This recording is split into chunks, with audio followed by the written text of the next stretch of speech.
We saw this movie.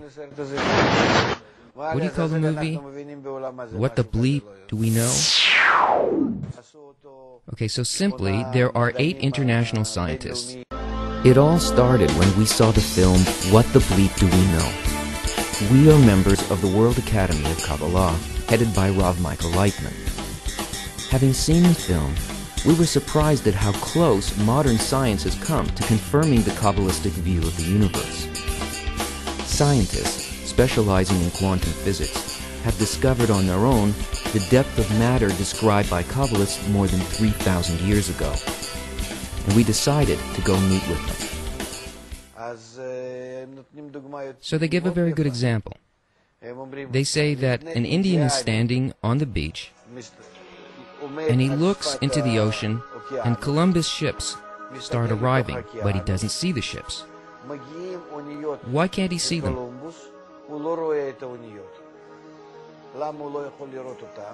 Because he doesn't have in his mind the same model as a big house that floats on the sea.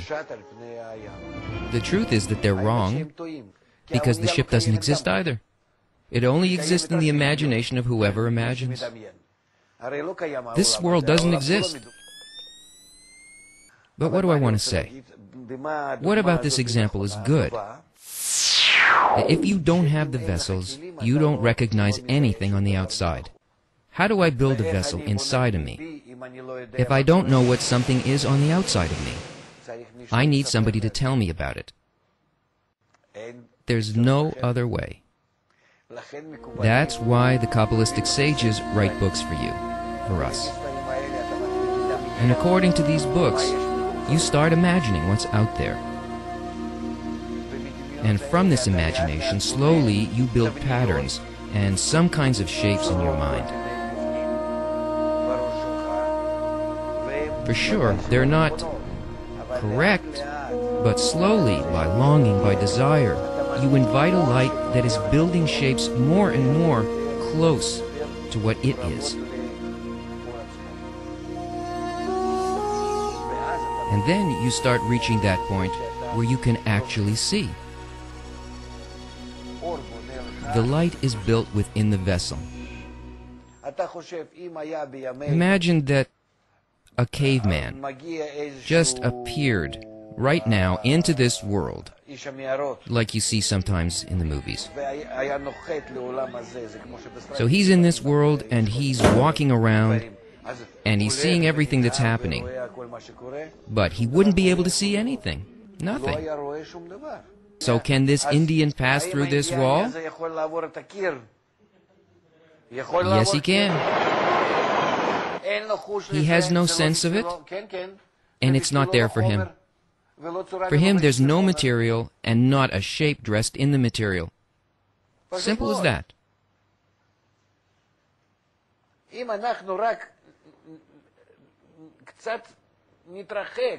If we get away from the way we usually see, we'll come to the true point that the Kabbalists are telling us, that seems so strange to us.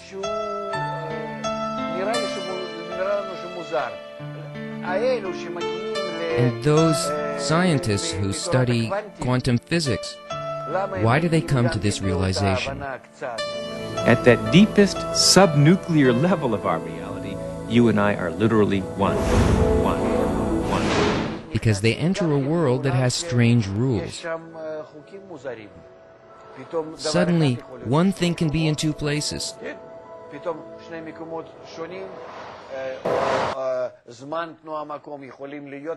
Or time and space and movement can be in another shape. And they come to this same thought. Everything depends on the one who perceives it.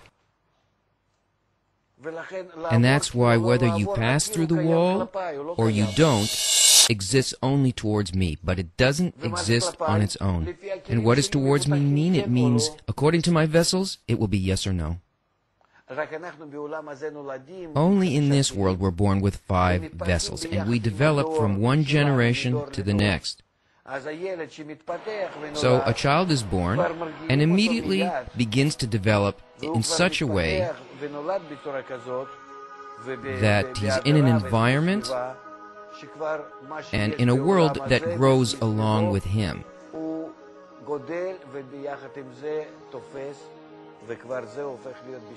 He's the one who captures the world, and it becomes a fact to him. All the rest, the shapes, everything is immaterial, and he's the one who gives it meaning through his five senses.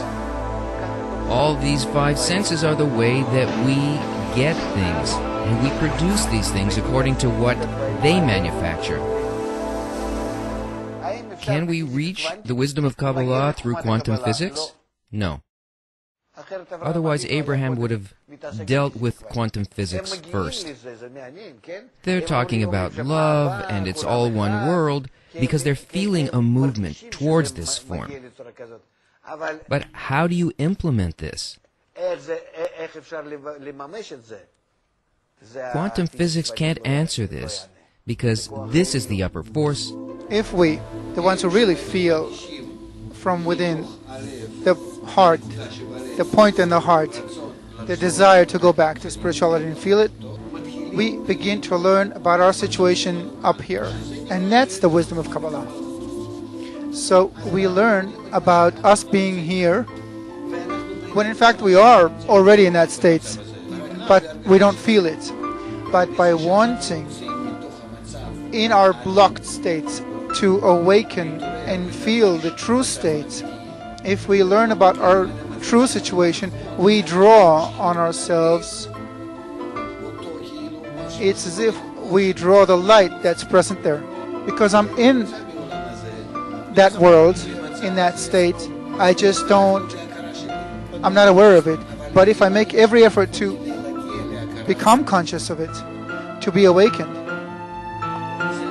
my desire, my impulse to do it opens up my additional vessels, and then we begin to feel spirituality. What does that mean? We begin to feel how we are all interconnected as one body, and then through each and every one, infinite light follows endlessly and without any limitations. And all the problems that we feel today in the world is only so as to force humanity to begin to go back up.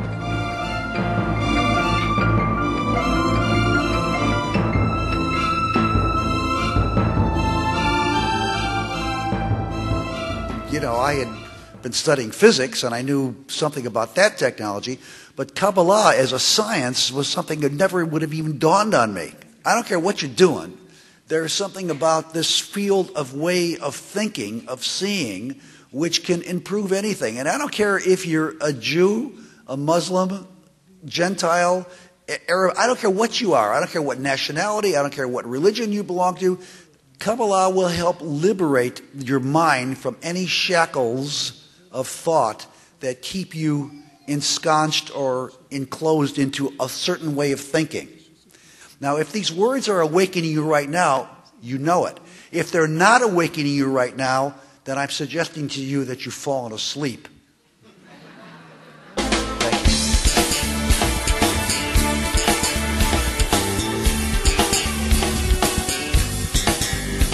Indeed, Kabbalah does have an awful lot to say. I don't hear anything, I don't see anything, but I feel. There are these three-dimensional pictures like wallpapers. If you look at them and you defocus your eye, then you go into the picture and you find a three-dimensional picture. Random. When you look at it at the beginning, it looks like just a jagged random pattern. Yes. And then after a while, you see a kind of flat 3D image emerge. But So these things. So what the wisdom of Kabbalah actually does is it helps you get that picture. It doesn't do anything new, actually. It just focuses and aims your attributes and everything in you in such a way that you begin to see into matter.